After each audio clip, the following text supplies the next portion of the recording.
looks meaner than Kevin. You look at these feet, it's like if that thing kicked you, you'd be done. Oh, so you got me there, sir. This is, of course, for educational farming purposes and for me not bleeding. Hey, Kevin. Look at that little guy with the afro right there. The baby be like, oh no, not this simp again. Or be turned into little kangaroo to baby jerky. They don't have the best legs. Good morning, sus imposter Jake Pollers. Today I got a very exciting video for all of you. Oh boy. You don't even know. Today, I am not only going to be bringing all the chicks outside because it's 90 degrees. Oh, look at Poppy sleeping in there. But Uncle Ben got word today of another farmer who raises ratites who has 2 chicks with spraddled legs. This is also a perfect day to put Olive outside for the first time so she can eat some grass. But this gentleman farms rhea and ratites and ostriches of all kinds, but he does it on a very small and sustainable scale. Whereas some people raise ratites for food and for hunting, like little DeBaby here, who was supposed to go to a hunting ranch or be turned into little kangaroo DeBaby jerky.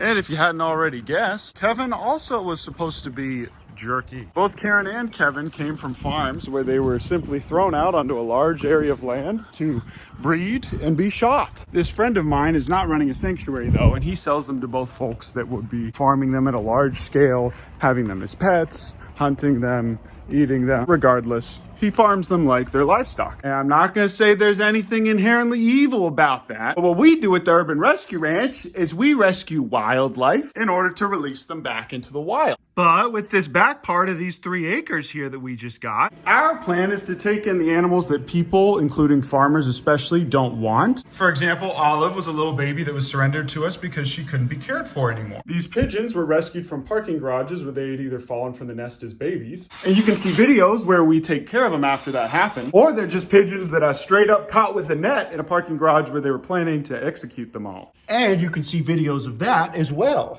Matter of fact, our website explains all of this really well, and I'll put a link to it in the description. But what we're doing today is we're going and getting 2 little ratites, an emu and a rhea, that both have splayed legs. And I'm actually going to include a link to an article that you guys can read through if you want that explains why this is so common in ratite farm. I'm not going to sit here and pretend like I'm some expert, but Uncle Ben did pass his rehab exams and he knows how to read some primary literature. Long story short, most farmers, when they get little issues with their babies, whether it's hatching any kind of livestock animal, they'll typically just put them down. Where we come in is we'll take the little guys that we're going to get put down, and then we'll actually give them the attention and therapy and care that they deserve. It's not that hard to do, but if you're farming on a really large scale, you don't necessarily have the time. And we got plenty of examples on our website that you guys can see of all the little babies that we've gotten in the past. But the best part about all this is you don't need a permit to do this, at least in this state. When it comes to wildlife, the U.S. and the state of Texas is like, no, no, no. I don't want you touching that thing without a permit, boy. Even if you're trying to save it.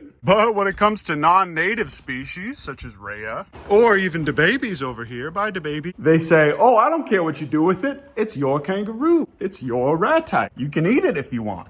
And the same rule applies for every other non-native species, such as pigeons, cats, dogs, everything else. And they even say, oh, you can do as many surgeries and you can do as many Frankenstein things as you want to it, so long as it's not considered animal abuse. And typically the government waits till it gets real bad to step in and intervene if it is animal abuse. An example of that would include when we got Vinny and 20 other rabbits from the Humane Society, and they were missing most of their ears because they were kept in such small enclosures. But most farming practices that a lot of folk would consider to be pretty inhumane, if you ever watch Food Inc., actually very legal in most states. So you'd be very surprised. And the same kind of concept applies to any of these exotics, so especially in Texas. But that is why it's totally fine for me to have a giraffe in my yard, but if I have a raccoon or a hawk in my yard, I'm committing a felony and can be fined a pretty high amount. Man, I wish this bus had some AC. There's a lot of different biomes in Texas, and Bastrop, Texas is the mesquite biome. Closest thing that we have, and I think in the US, to the African savanna. Because of that though, a lot of these animals like ostriches, kangaroos, zebras, they do very, very well out here all year. You gotta put it out there with some other ones, then they just want to kill it. Yeah, they'd pick on them because they're limping. And you said, what's that issue called there? Is it bow-legged or Splayed legs. It's not splayed. I don't know. So I couldn't sell it. When did the legs start to bend? How long ago? I noticed it a couple weeks ago. Couple weeks. Yeah, it's good that you only put them on, I think, 14% protein. The bigger they get, the harder it's going to be to correct it, I think, if it can be corrected. Would an emu try and jump that? Has it ever tried to climb that thing? No. And this gives them a lot of room to run. That white one, the smaller white one. That little guy? I love it when they're at this stage. Yeah. Look at that little guy with the afro right there. They're all... So all these are only, what, like 4 months old? Look at it. They just fell off. Yeah. I'm really surprised that you don't have a predator problem. Well, everybody bought guns, and all the coyotes left. That's all it takes. And all your neighbors have livestock, right? Hello, sir. How are you today?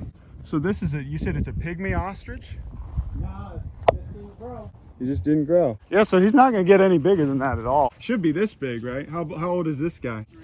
He's 3? Hello. Does he ever try and kick this? Not yet, okay. So that's your Kevin, huh? And does he have any eggs that he's sitting on, or? So this is how you get to him. You have this little gate. Oh, this one looks meaner than Kevin.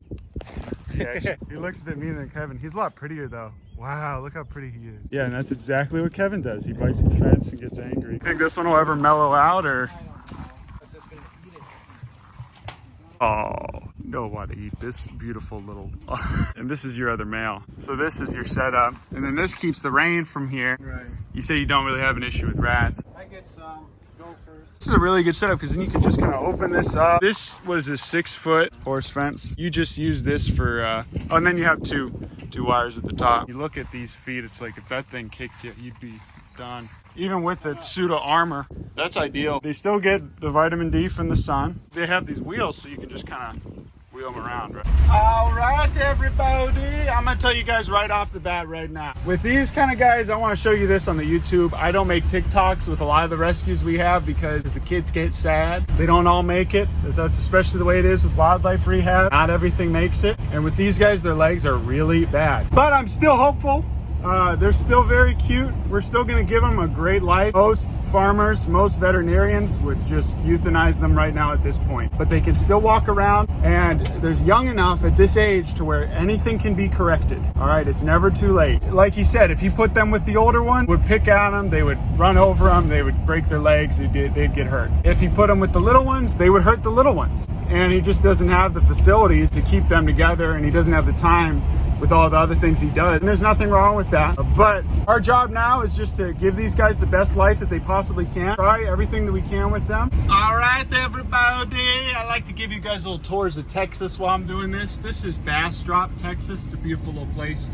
There's Brothers in Arms gun. I kid you not. Look at that big old sign. They actually have a Tommy gun in there with Donald Trump's signature and name and face engraved onto the hill. Isn't that something? All these property values have almost tripled in the last couple years. All I'm saying is Uncle Ben's gonna try his best with these guys, but don't go getting all attached and go crying if things don't work out, okay? A lot of times with these leg injuries, it's a very slow path to recovery. I got both hands on the steering wheel. Calm down, Mom. And we're back. Man, do I need to get the AC fixed. I am sweating buckets. Okay, I don't care what you guys say. No more overalls on 90-degree days. But Uncle Ben, no! No more overalls. Okay, so now I'm going to take these guys outside, and they're going to get to see some adults, and they're going to get to run around for the first time in their... Whoa, is that head rapper an artist? The baby be like, oh no, not this simp again. Oh boy, the baby, do I have a surprise for you, young man. Basically, every animal that the baby meets here, he would never really meet in real life, except for this one. Every other animal here is native to the Western Hemisphere, except for this emu.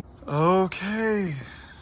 See guys, they don't have the best legs, but if you're seeing this video, you're either in the Patreon or they did okay and they're still alive. But yeah guys, this is a Rhea and then this is a young emu. The issues with them are obvious. This one has an issue because its right leg and its left leg are both bowing outward a little bit. Do you see that? It can still walk. And this one I think has the highest chance. Who's just having trouble standing up in general. Who has never been socialized. Yep, that's a knee issue. Take a look at that. Nonetheless, I'm going to be taking both of them and I'm going to be putting them in that one enclosure over there. And he's just like, what is this, Papa? Whoa, Kevin, hello. How are you today? But his legs aren't broken. He just has an issue with his knee, right knee, and his legs, bones are a little bit bent. You see that? You see how he tried to stand up and he couldn't? We can work with with that. We can work with that. But for now, he needs to stay in that small area. Now, this adorable little miniature Kevin thing is doing a lot better than I thought it would be. Oh, a little poop there. Okay, so he's actually able to move around surprisingly okay, but not great.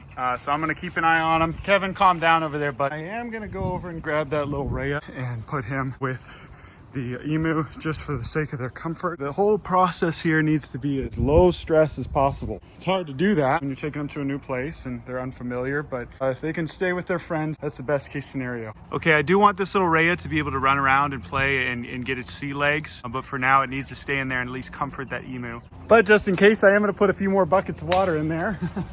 Oh, so you got me there, sir. Excuse me. I'm bleeding a little bit now because of that. Appreciate a little apology and a little kiss on the cheek, please. Sir, are you gonna let me in there without bleeding? I promise I'll forgive you. Okay, thank you.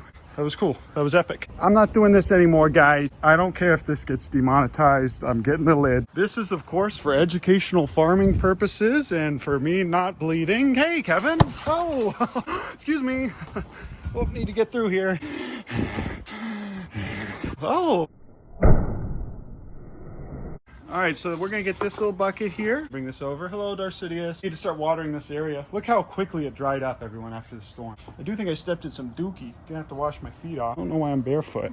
But this new setup is phenomenal. Really low cost. Man, isn't nature amazing?